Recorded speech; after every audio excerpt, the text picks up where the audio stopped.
Okay, so welcome to the Force Aways. I'm in my car once again because everyone is sleeping at this stage. It is the Easter long weekend here in Melbourne, Australia, and the rest of the world. But we're on a camping site, hence that sort of cabin sort of looking thing at the back there, in an area of Melbourne called Torquay.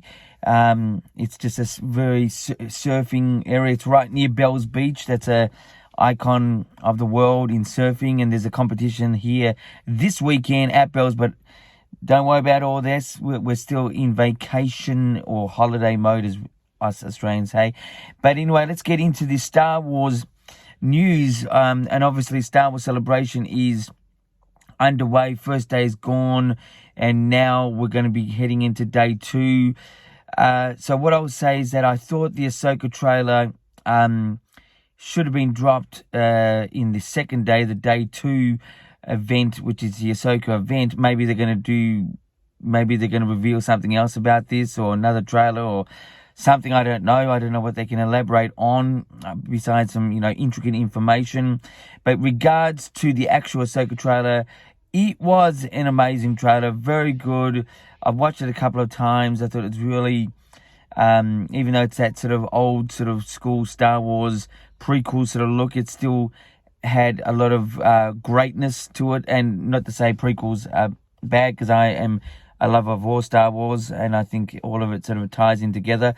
I thought the live action version of Hera, Sabine, the Rebels crew, the Ghost crew, I think you would say, was great to see. The back of Thrawn's head, which is going to be this generation's version of the Emperor. I think really exciting for that. I still am not into a blue face looking villain, but it's still the actual persona of the character is good. We can just work on that. It still has a great feel. But the Ahsoka trailer, I'd give it an 8.5 out of 10, 8.5 out of 10. That was great. So the new projects coming out announced. This is not cemented, which is what I was looking really for, like laying out schedules and stuff like this. So they haven't done this. So any of these can be dropped at any time, meaning dropped from the slate of Star Wars to come. There's a new Rey Skywalker film, which is possibly going to be episode 10. I don't know. They've not really revealed that. I personally think it's a good idea. Not the greatest idea, but it's a good idea. There is nothing wrong for me. I'm one of these Star Wars fans that's quite unique. I'm not huge on Empire Strikes Back. I like Empire Strikes Back, but as a kid, it was quite boring as a kid, back in the 80s, because I'm 50 years old, so I did see it at the cinema. But I have grown to like it. I do appreciate it. I think it's good. Getting back to it, so I think Rey Skywalker, the film, is a good idea, but it's going to be interesting in how they do this, because of the fandom, and a lot of people who are not a part of the fandom did not take to that Rise of Skywalker. In Australia, it was not received badly. In America, Rise of Skywalker was received very badly. The perceptions of movies, and especially Star Wars, is quite different. Like, I love things that come out from America. I'm one of these guys that maybe sort of has a more an American way of thinking here in Australia, but there's just things with movies for some reason that are just loved by Americans, but I just don't really go crazy for. One example, I think John Wick is great. It's a great, but I think it's just a bit overrated in its greatness, in my humble opinion. It's still good, but anyway, let's not get off the track here. So Rey Skywalker film coming out, maybe that's episode 10, I don't know. and there's no release actual date for that. There's also the Dawn of the Jedi, the movie The Dawn of the Jedi, where the Force came from. This is actually something that I think they should have started off with episode 1. This is many, many, many moons ago. I did say on one of my videos many moons ago that I think the actual episode 1 should have actually been called The Force, and it should have been about how the Force began, and sort of somehow connecting the whole, trilogy into the next trilogy, somehow, maybe stretching, many thousands of years in between. I don't know. That's what I thought it should have been called. I know it's a bit sort of obvious calling the Star Wars films The Force, but it just gives it a simple and ideal, and it gives it an explanation of, well, this is about the Force, where it came from. That would have been a great start to episode 1, but I accept episode 1, The Phantom Menace, as it is. Anyway, so that's going to be directed by... I'm one of these guys that just cannot remember people's names, but the director of the Indiana Jones film that's coming out shortly is going to be directing and writing that film. So we'll just have to see how this particular Indiana Jones comes off when it comes out. The 2 trailers, I think, have been great. They look good for this new Indiana Jones 5. So it gives me a bit of confidence, and his experience in the movie industry with his movies he's directed is quite good as well. That is great. I just don't want I think we should not harp on the ideals of, this is a Star Wars film about going in the past, way back in the past, apparently 25,000 years into the past. Let's not harp on about that, because the age of that just gives it too much oldness, where Star Wars to me is about a used future.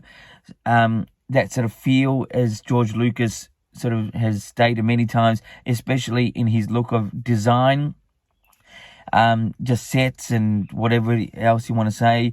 I just think let's not harp on of how old this actual story is meant to be set. Let's just create a good story about where the Force came from. It's an exciting film, but I just think it's a little bit too late. But at the same time, I will take it on, as I'm a Star Wars fan. I love it all. And there's another film coming out. The other film was, yes, that's it, the Mandalorian film. Which, to me, to be honest, to seeing it as a film, I'm not overly excited. I just think, you see this sort of thing free in a way on TV. When I say free, it's like, it's on TV, streaming service. It's the only part that I'm thinking that is good is apparently the Ahsoka series, apparently the Book of Boba Fett, and apparently the Mandalorian, all is going to come to a climactic sort of end, finale, you would say, through this film, which brings it a very good idea. And being directed by Dave Filoni, which I have no issues about, even with the nostalgia that he brings to the Star Wars universe, to me, I have no issue about. I think it's a good setup.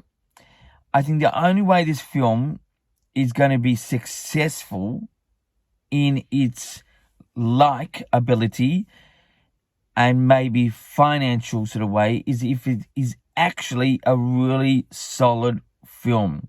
It has to be a story that is contained within itself. You cannot rely too much on the actual TV series, because I just think that would be not a great movie experience for the people who don't watch Mandalorian. I think it would be just good to sort of see that, it can be a standalone film. And that's apparently coming out in 2025, which sort of extends in, well, are we going to get a Mandalorian season 4, especially with the ratings going down? Maybe they're going to turn that into a particular storyline into the movie itself. Is Ahsoka going to get a series 2? Because it's got a series 1.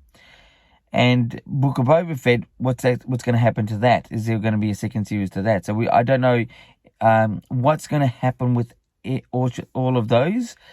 But the collaboration of those TV series into a finale as a movie called The Mandalorian, I suppose, is a very good idea. But I've got to admit that I'm not super excited about that. I'm more super excited about a possible episode 10, whatever that is.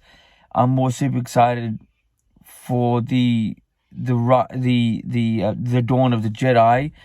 But none of these really none of these film announcements really said, "Oh, wow." It's definitely wow, but not, crazy wow. The Ahsoka trailer to me is the highlight so far, which I've watched a number of times. I thought was quite good. So anyway,